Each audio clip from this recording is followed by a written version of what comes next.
अस्सलाम वालेकुम। क्या हाल चाल है सबके। उम्मीद है सब खैर खैरियत से होंगे, मज़े में होंगे। सबको बहुत बहुत रमज़ान मुबारक।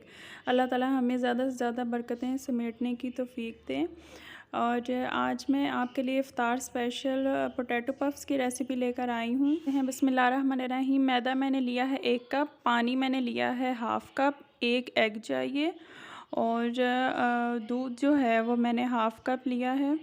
इसके अलावा मक्खन हमें चाहिए 2 से 3 टेबलस्पून और 2 मीडियम आलू चाहिए। इसको हम बॉयल करके मैश कर लेंगे।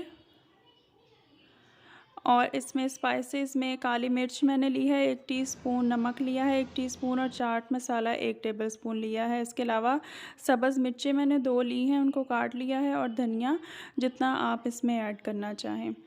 सबसे पहले हम बटर को मेल्ट करेंगे, जस्ट मेल्ट करेंगे और इसमें हम वाटर ऐड कर देंगे। बहुत अच्छा स्नैक है ये और बड़ी जल्दी झटपट से रेडी हो जाता है। और साथ ही मिल्क ऐड करके हम इसको अच्छी तरह मिक्स कर लेंगे। जब बटर बिल्कुल मेल्ट हो जाए तो बस हमने इसमें फिर मैदा ऐड कर देना है। मैदा ऐड करके तो जल्दी से तेज़ स्पून हमने चलाने हैं ताकि इसकी एक अच्छी सी डो तैयार हो जाए और इसकी स्मेल कच्चेपन की भी ख़त्म हो जाए मैदे की।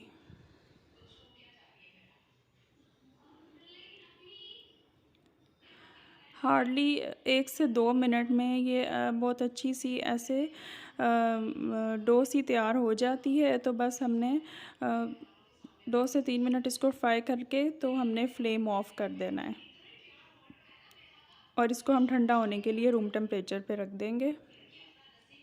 इसकी फिलिंग के लिए मैंने मोज़रेला चीज़ को श्रेड कर लिया है और इसके साथ इसकी बीच में फिलिंग होगी पोटैटो पफ्स में। ये कूल डाउन हो चुके तो अब मैं इसमें जो आलू मैंने बॉयल करके मैश किए थे वो ऐड करूँगी और जो बाकी स्पाइसेस हैं वो ऐड करूँगी। इधर ईमान फ़ातिमा की एंट्री हो चुकी थी और बस उसके जो है ना वो ऐड करने का तरीका अलग ही है, घुमा घुमा के।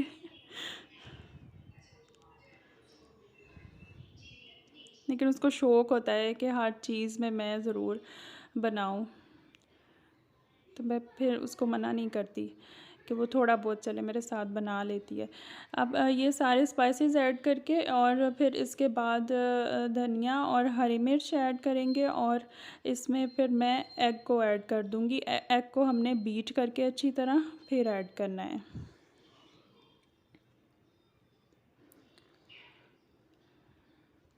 अब इसको हम हाथ से मिक्स करेंगे तो ज़्यादा अच्छे तरीके से ये मिक्स होगा। इसको आपने अच्छी तरह जो है वो मसल के तो आपने इसको स्मूथ सी एक इसकी डो बना लेनी है। इफ़्तार के लिए बड़ी झटपट और मज़ेदार सा स्नैक तैयार होता है। बच्चों का बहुत ये फ़ेवरेट है पोटैटो पफ्स और ये खाली भी पोटैटो पफ्स भी बनते हैं और इसमें आप चीज़ फ़िल करके भी इसको बना सकते हैं, जैसे आपका दिल करे। अब इनके हम बॉल्स बनाएंगे और बॉल्स बनाने से पहले आपने हाथ को ऑयल से थोड़ा सा ग्रीस लाजमी कर लेना है, नहीं तो ये स्टिकी सा हो जाता है और इसकी शेप भी ख़राब हो सकती है। अब फ्लैट करके हमने और इसके अंदर फिर हम चीज़ की फिलिंग करेंगे। बिल्कुल बीच में आपने रखना है, ये ध्यान रखिएगा कि आपने जो है वो चीज़ साइड से बिल्कुल भी ना निकले।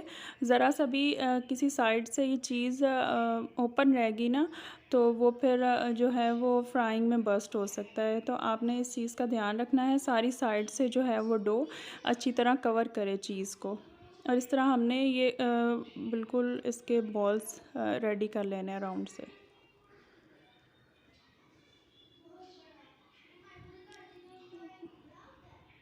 इसी तरह मैंने सारे बॉल्स इसके रेडी कर लिए और ये तकरीबन 12-13 बॉल्स बन गए थे और बस हम इसको साथ ही फ्राई कर लेंगे। आप इसको टाइम पे ही बनाएं और साथ ही इसको फ्राई कर लें। बड़ी जल्दी तैयार हो जाते हैं, इसलिए कोई इतना लंबा प्रोसेस तो है नहीं। और फ्राइंग के लिए मैंने सरसों का ऑयल लिया था, मैंने सरसों का ऑयल यूज़ करना शुरू किया है और बिलीव मी बहुत अच्छा टेस्ट खाने का पहले से भी ज़्यादा अच्छा होता है, तो हेल्दियर है। तो हमने प्रेफर किया कि हम दूसरे कुकिंग ऑयल्स के निस्बत सरसों का ऑयल क्यों ना खाने में यूज़ करें, और बिल्कुल भी इसकी स्मेल खानों में नहीं आती है। इसको सारी साइड से गोल्डन ब्राउन करने के बाद इसको हम उतार लेंगे। और आप इसको चटनी के साथ, इमली की चटनी जो मैंने आपको इसकी रेसिपी दी थी रमज़ान प्रिपरेशन में, आप उसके साथ भी इसको एंजॉय कर सकते हैं और केचप के साथ भी। और इफ्तार में ज़रूर बनाइए और सबकी वाह वाह समेटें। को ओपन करके दिखाती हूँ। अगर अभी तक आपने मेरे चैनल को सब्सक्राइब नहीं किया तो काइंडली कर लें और बेल आइकन को भी दबा दें ताकि आप मेरी मोर वीडियोस को एंजॉय कर सकें। मुझे अपनी दुआओं में याद रखिएगा। हाफिज़।